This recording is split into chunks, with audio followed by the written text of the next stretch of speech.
18 WMAZ Morning starts now.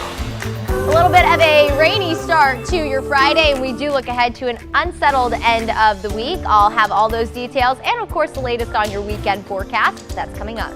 Plus, hospitals in Central Georgia starting to feel the strain as the state sees more COVID-19 cases. The number of hospitals in our area listed as overcrowded. And a downtown Macon club hit with a lawsuit after a deadly shooting last month. Details of that suit and the club owners are responding. We did not want our parents or students to even worry one thing about having to purchase a pencil, paper, notebook. We can handle that this year.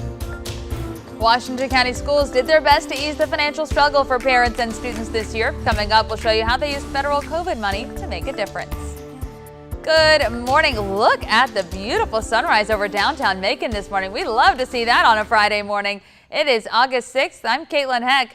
So, Courtney, a beautiful start to the day in Macon, but is it going to stay that way? Unfortunately, it doesn't seem like it. And already for some of us, we aren't dealing with quite as nice of a start to the day. Some rain already falling in parts of Lawrence County, also Johnson County and Dodge County. That is about to head into Bleckley County. It is your first day back, so keep in mind as you get ready to head out to the bus stop or school that you might run into some rain. Grab that umbrella this morning. Pulaski County starting to get a piece of that rain as well, and it will continue to push off to the northwest as we head through the next few minutes and next few hours. Right now, though, here in Macon, a beautiful start. No rain to be found, just a gorgeous sunrise, 67 in the city of Macon. But the best part about this is the dew point in the mid-60s. Well, no, that's not fall-like. It's not a crisp, cool morning. It is definitely noticeably drier in the morning. Not feeling quite so bad out there. Actually feeling quite pleasant. 66 in Warner Robins and in Forsyth, 66 in Gordon, and 70 in Cordele. Now, we are going to ramp up that humidity. We're also going to be quite rainy today, so I'll take you through that and through a drier weekend. That's all in a few minutes. Thank you, Courtney. New from overnight, a teen is recovering in the hospital this morning after getting hit by a car last night in North Macon. It happened just after 9 in the 5100 block of Zebulon Road. Deputies say a pickup truck was driving down Zebulon just before Forsyth Road. The driver of the truck hit 18-year-old Micah Estold as he rode his bike. An ambulance took him to the hospital where he's listed in critical condition. No one else got hurt. Deputies say the driver doesn't face any charges at this time, although they are still investigating. And an accident in Monroe County yesterday left one man dead. Deputies say it happened around 6 o'clock near Lassiter Road. They say 30-year-old Thomas Wade Blessed crossed over into the other lane while going around a curve. Blessed overcorrected, lost control of the car, and flipped it on its side. Deputies say they are still investigating. Well, the Thirsty Turtle nightclub in downtown Macon now faces a lawsuit following a shooting last month that left 2 people dead and 2 more hurt. The partner of one of the men shot and killed is suing the nightclub and its owners. Alexis Cook filed that suit yesterday in Bibb County State Court. She's the mother of Cabrian Johnson's 2 children. Someone shot and killed Johnson July 24th on Cherry Street after a fight inside the club. The lawsuit says Johnson was not involved in the fight and ran out to the street to get away from the trouble. It says deputies have responded to 62 crimes at the club over the past 3 years. That includes another fatal shooting outside the club last November. The lawsuit says owners Tim and Matthew Albagoner failed to provide proper security. Tim Albagoner said his club is not to blame for the shootings. He says the county is unfairly targeting his club by pulling its liquor license for the second time. In state news, right now, law enforcement urges everyone to put safety first if you're visiting Piedmont Park in Atlanta. A week ago, Emma Clark found her partner Katie Janis and their dog, Bowie, stabbed to death at the park. Fulton County DA Fonnie Willis says it is too early to identify if this was a hate crime. And investigators now say the second man charged in the death of an 8-year-old Atlanta girl has possible gang ties. Jerry McKinney is accused of setting up an illegal barricade to block cars the night someone shot and killed Sequoia Turner. Prosecutors say the Bloods gang and others took control of a stretch of University Avenue in response to the killing of Rayshard Brooks. More arrests are expected.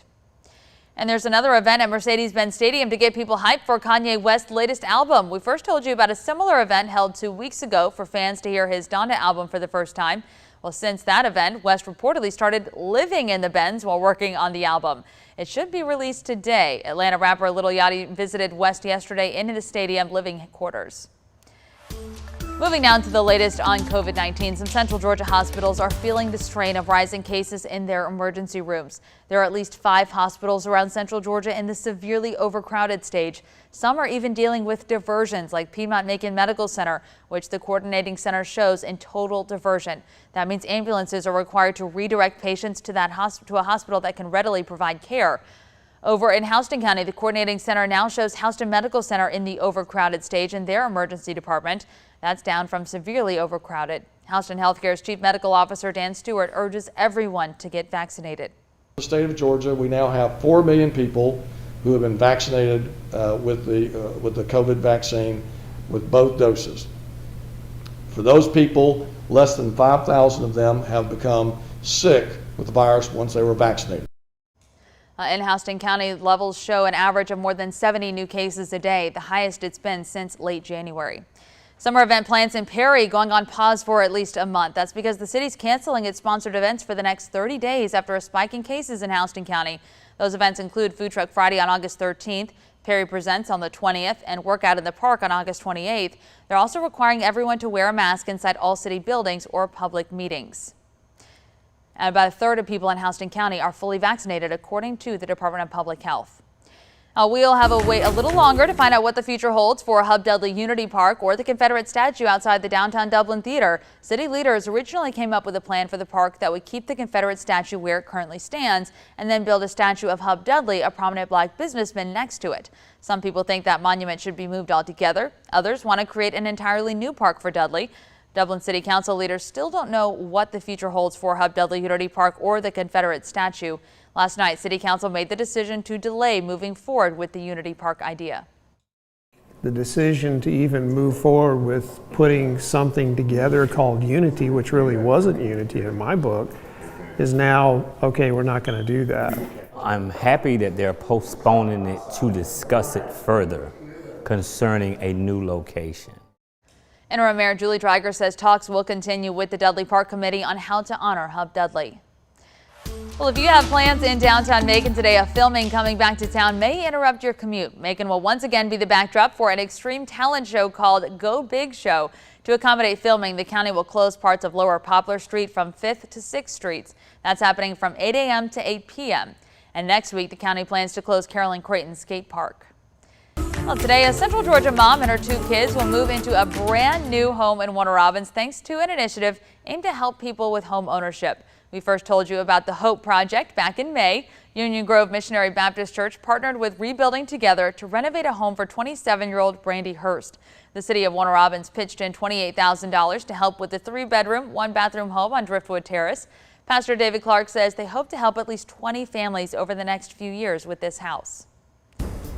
All right, the time is now 6:38. Unfortunately for all those kids heading back to school today, kind of a rainy start to their school year. Yeah, and Bleckley County being one of those counties, and it is already a little bit on the rainy side there as well. So, but if you don't have rain right now, some of us have a really beautiful sunrise like we showed you at the top of the half hour, but you are going to want to grab the umbrella or the raincoat, whichever you prefer, because even if you're off to a nice start now, more than likely you'll see rain at some point today. Showers mainly south of Macon for the start of the day, and I'll show you where they're currently rolling through in just a second here. Otherwise, temperatures are in the mid to upper 60s. It's a fairly comfortable morning where rain isn't falling. And as we go through the rest of the day, a few showers will be possible on and off, especially as we head past lunchtime into the early afternoon, which is when a lot of you will be headed home from school and kicking off your weekend. We're almost to the weekend, everyone. It is Friday, and it is raining out there to start the day. In Lawrence County, also Johnson County, so in the Wrightsville area, Bleckley County, rain starting to roll in, and it should be moving through Cochran within the next half hour or so. So again, if you're getting ready to head out the door for work or school and standing at the bus stop, you're not going to want to be without your umbrella, everyone. Rain in Dodge County, also moving into Pulaski County, and that could move into parts of Washington County within the next few minutes as well. It's all along a stalled front that is actually starting to get a move on and lifting along with this surface low that is riding along it. And a lot of our rain will be steered by this surface low today. Otherwise, where you don't have the rain, actually some cooler and drier air getting filtered in thanks to high pressure. Now, whether you're going to work or school or peaches to beaches, because that does kick off today at 8 o'clock in the morning, over 200 miles of all the yard sales you could possibly want from Brunswick along the coast all the way up to Barnesville in Lamar County. Today, scattered storms will be possible both here or if your plans or your route takes you to the coast. Temperatures only in the mid-80s today, and tomorrow here in central Georgia we look drier, but if you do plan to head to the coast tomorrow for the event, just know you're more than likely going to run into some rain and maybe even some heavier downpours. So let's take you through the day today. As we head through the morning into the early afternoon, that's when we should see our most widespread rain and thunderstorm chance. Maybe you could have a heavier downpour as we go through the day. So here's 3 o'clock. Time a lot of students will be headed home from school. Could be running into some rain. The roads might be wet, so just be sure you're driving extra carefully. For Saturday, front continues to lift, and we'll end up on that more tropical side of this front. So that means our humidity is going to rise, and so are our temperatures. We will be warmer. 90 and a little drier for Saturday, and low 90s for Sunday, and we'll even be a little more dry for Sunday afternoon, just a few afternoon showers. Now the tropics are heating up, starting to wake up a little bit. Low chance of development on this disturbance heading towards the Lesser Antilles. Not worried about that. Very healthy looking system pushing off the coast of Africa, though, the 70% chance of development. So nothing of imminent danger. Just wanted to point out that the tropics are starting to wake up from their nap, everybody. Mid-80s today with on and off rain and storms fairly likely. We're drier and warmer through the weekend, and then we're nothing short of summer-like as we head into next work and school week.